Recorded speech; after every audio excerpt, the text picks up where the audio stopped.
beg for my bread.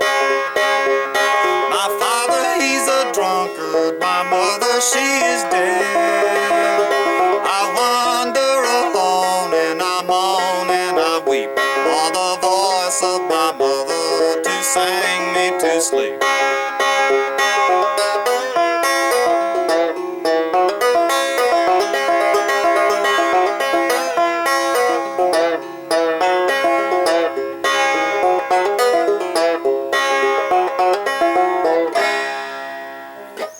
Hey everybody, I just wanted to do a quick video on how this old goatskin head turned out. Now for those of you who've been sort of following along with our channel here, one of the last videos I uploaded, I had this banjo, this brand new Pisgah banjo made in Asheville, North Carolina just a couple months ago. I had this brand new banjo on the shop table, all tore to pieces and just looking rough when I was mounting this goatskin head. Let's take a closer look at this sucker. So this goatskin hide, this is an unbleached, all-natural piece of goat rawhide that I got from my friend Jeff Menzies down in Jamaica. Jeff has some kind of deal with a butcher or somebody down there where he has access to these nice, good quality Jamaican goat hides. And as you can see, it's not bleached or anything like that, and it has no chemicals to it.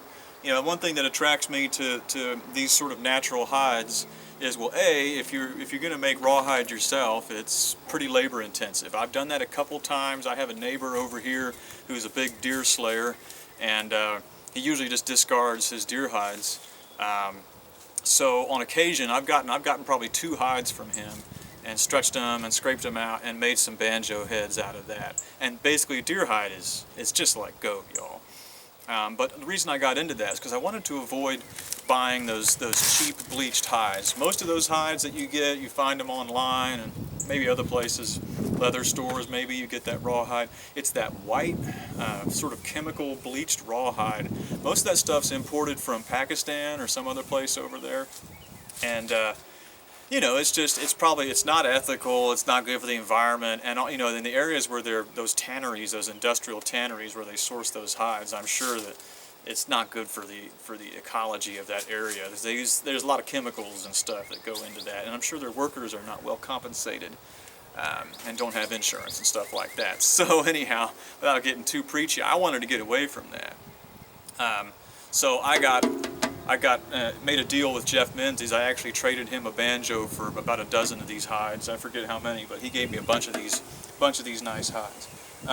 So if you get a hide from him, it might be this color. This one wasn't. This one was a little bit lighter than this. I actually, when I soaked it to mount it on here, you have to pre-soak it, I soaked it in a diluted black walnut stain, which I have another video where I show you how I make that black walnut stain. Go ahead and look that up if you're interested. It's real easy, and you can use it on everything.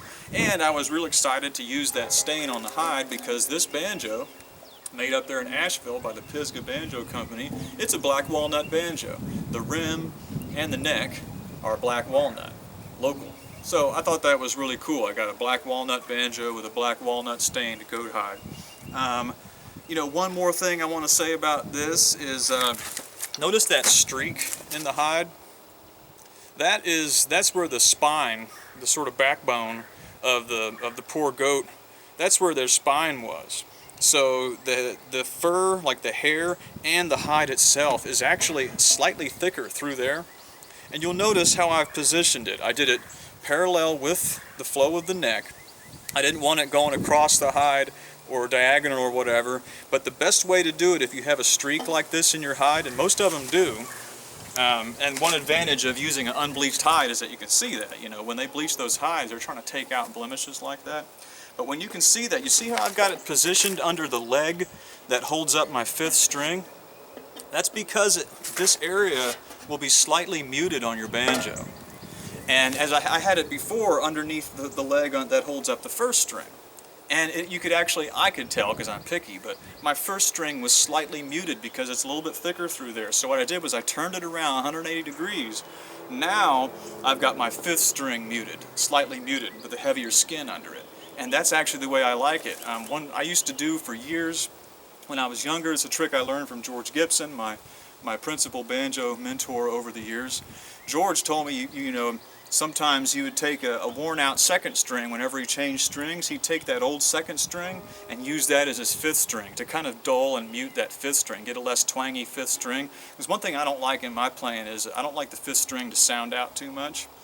But you know what you'll wind up doing is I've messed up some fifth peg tuners that way, because you know these tuners probably don't need to be taking the tension of a thicker second string. So now I don't do that anymore. I just use a regular fifth string. But what I'm real happy with now is that this streak of fat, you know, thicker hide, it slightly mutes my fifth string, and I like that sound.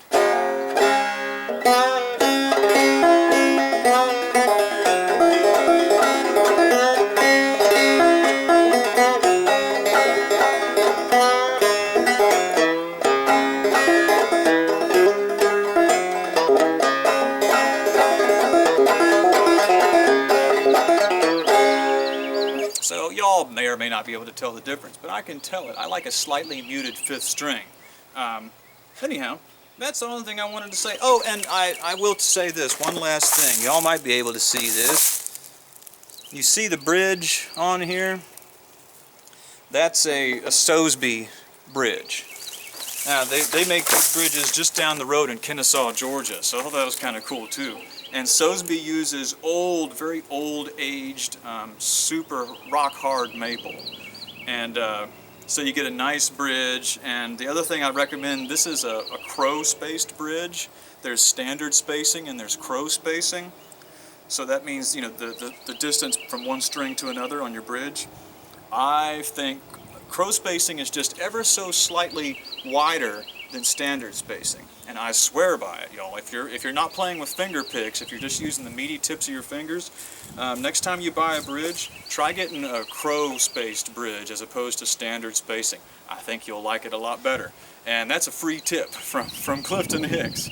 And with that, I'll close out this video. Thanks everybody for looking, and thank you for your contributions over on the Patreon page.